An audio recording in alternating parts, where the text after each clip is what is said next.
तो कहते हैं कि आपको कभी उन सवालों के जवाब नहीं मिलेंगे जो सवाल आप पूछना नहीं जानते।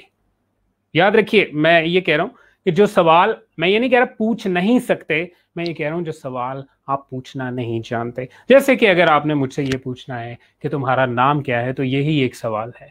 और गौर कीजिए कि ये सवाल कुछ वर्ड्स से मिलके बना है। तुम, आपका नाम क्या है, यानी उसके जवाब में मैं आपको बताता हूं हनान इफ्तिखार। लेकिन उससे भी बड़ी बात यह है कि अगर आपके पास प्रॉपर अल्फाज नहीं हैं तो आप सवाल पैदा ही नहीं कर सकते। सो ये दो चीजें बड़ी अहम हैं। सबसे पहले कि आपको उन सवालों के जवाब कभी नहीं मिल सकेंगे जो सवाल आप पूछना नहीं जानते, और आप सवाल कैसे पूछना है ये तब तक नहीं जान पाएंगे जब तक आपके पास एक्चुअल वर्ड्स का मजमुआ ना आ जाए। सबसे पहली बात यह है कि make artificial intelligence your tongue word. इसे अपनी जुबान की नोक पे रखिए, इसके बारे में सोचिए, बात कीजिए। कोई और काम इनिशियली करें या ना करें, आप एक काम जरूर करें कि ये वर्ड आपकी लॉन्ग टर्म मेमोरी का हिस्सा बन जाए। शॉर्ट टर्म का भी बने, लॉन्ग टर्म मेमोरी का हिस्सा बन जाए। यानी 24 घंटे में से कम 3 से 4 बार ये वर्ड आपके दिमाग में खुद ही पॉपअप होना शुरू हो जाए। वो आप कैसे कर सकते हैं? मेरे कमरे में एक बहुत बड़ा मिरर है।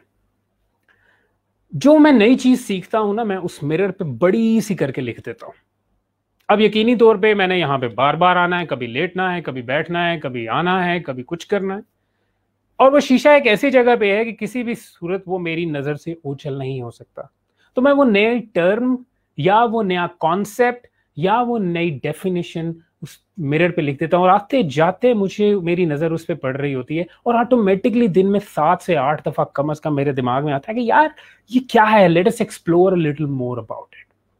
So it's very simple and straight forward.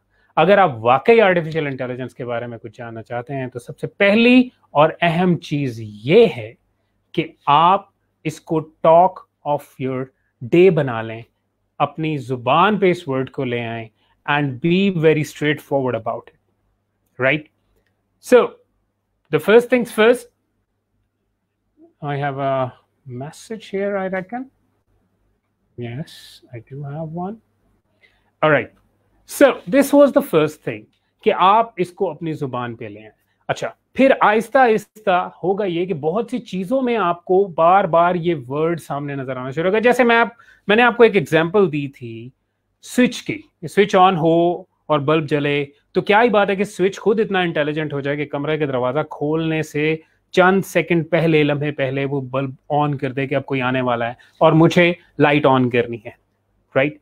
अब जब भी जिंदगी आने वाले वक्त में आप कभी स्विच ऑन या ऑफ करेंगे तो मेरी ये एग्जांपल आपके जहन से कभी नहीं ओझल होगी, और जब ये एग्जांपल आपके जहन में आएगी तो आर्टिफिशियल इंटेलिजेंस का वर्ड भी आपके जहन में आएगा।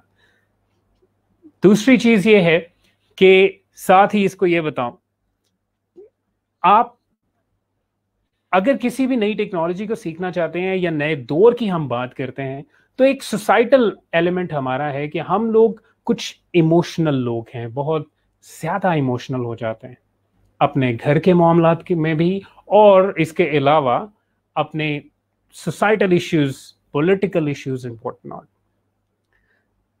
Emotional intelligence is one of the main skills required. Emotional, आप इसे जज्बाती जहानत कह लें। जज्बाती जहानत क्या है कि आपको कौन सी बात पे किस तरह से रिएक्ट करना है, कब रिएक्ट करना है, और यानी आपका कोई भी रिएक्शन किसी भी चीज के बारे में, अगर उसके बारे में आपने सोचा है, पॉज लिया है, थोड़ा सा आप रुके हैं, रुक के आपने